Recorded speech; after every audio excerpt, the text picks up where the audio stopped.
Welcome to session 3 of our school improvement series. I am Bill Eagle from North Central Educational Service District, one of the 3 Regional Improvement Network leads.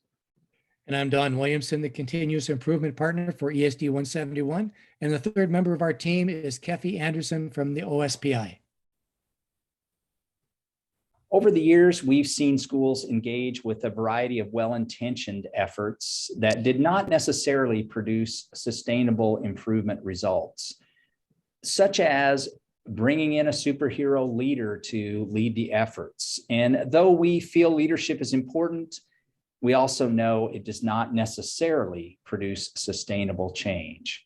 We've also seen districts follow the next bright light innovation or shiny shell without consideration of their particular school's context for students and staff. Many districts seek to improve by rolling out new initiatives, often without the removal of old initiatives, which can create initiative fatigue and lack of capacity for staff working within those systems.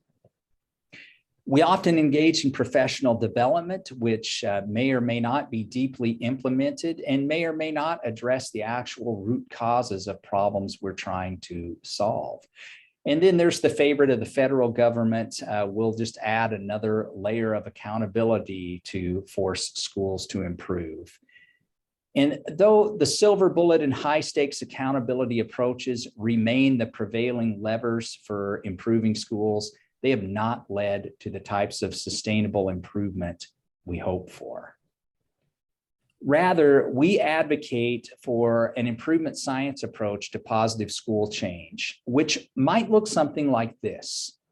Schools start with a deep investigation of their school's systems, looking to identify the potential root causes of problems you need to address.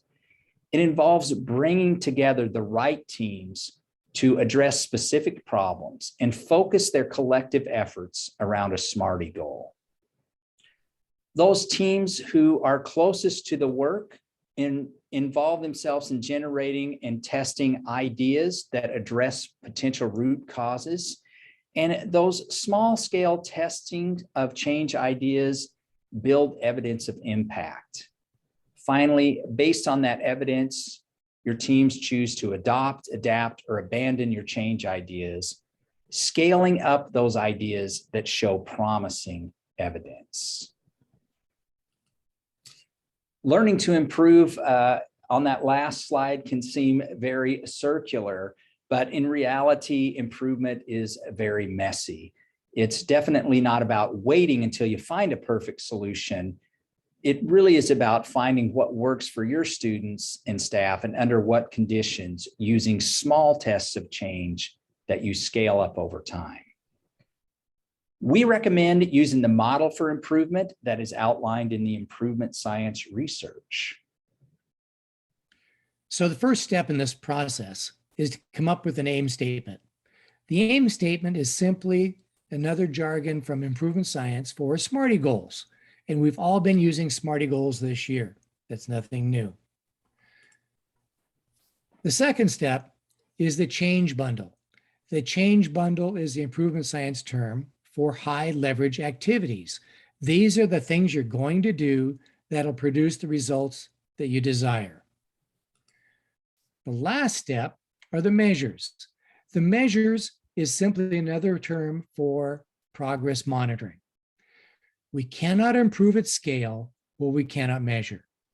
Measures need to be job embedded, easy to collect, and lead to actionable decisions. You not only want to have outcome measures, but also process measures and perhaps balancing measures to determine the impact of your change ideas. Now, the PDSA cycle needs to be repeated again and again, because in doing that, you're going to learn fast, you're going to fail fast, and you're going to improve quickly. Now, the failures may occur is not the problem. That we fail to learn from them is the problem. When you've completed your PDSA cycle, you'll need to reevaluate whether you're getting the results that you actually desire. So at this point, you have different options. The first option is to keep testing and get more evidence.